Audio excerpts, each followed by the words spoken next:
Le fauvisme, c'est un des mouvements artistiques préférés parce que c'est un mouvement qui est simple, libre et surtout extrêmement puissant. C'est un mouvement qui apparaît au début du XXe siècle, vers 1905. Ce qu'il définit, c'est des couleurs ultra vives, presque agressives, mais complètement détachées de la réalité. On peut peindre un visage en vert, un ciel en rouge, et c'est totalement normal. Le mouvement est né à Paris, au Salon d'automne de 1905, et les critiques ont tellement été choqués qu'ils ont appelé les artistes les fauves, les bêtes sauvages. Donc à la base, c'était une insulte, et eux, ils en ont fait un mouvement. Vous connaissez sûrement un des noms les plus connus, Henri Matisse, mais il y a aussi André Derain, Vlaminck, Dufy, Braque. Et ce que j'aime, c'est que leur objectif, c'est pas de représenter le monde tel qu'il est, mais plutôt de transmettre une émotion directe, brute. Et le fauvisme, même s'il a duré que quelques années, il a complètement changé la manière de peindre. Il a ouvert la voie à l'expressionnisme et à une liberté totale dans l'utilisation des couleurs. On n'a pas besoin de comprendre un tableau fauviste, c'est un peu comme l'art contemporain, l'art abstrait.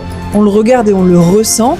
En fait, tout est très instinctif. Et je pense que c'est sincèrement pour ça que le fauvisme m'attire autant, parce qu'on ose. On ose des couleurs qui n'ont rien à voir avec la réalité, on simplifie, on déforme, et au final, ce qu'on ressent, c'est ça qui est beaucoup plus vrai. Esthétiquement, en règle générale, je trouve que les tableaux sont beaux, ils sont colorés, ils sont bruts, presque comme un regard d'enfant. Il n'y a pas de filtre, il n'y a pas de retenue, et je trouve que c'est ça qui rend ces œuvres aussi fortes. Et franchement, ça me touche beaucoup plus que des œuvres qui sont parfaitement réalistes.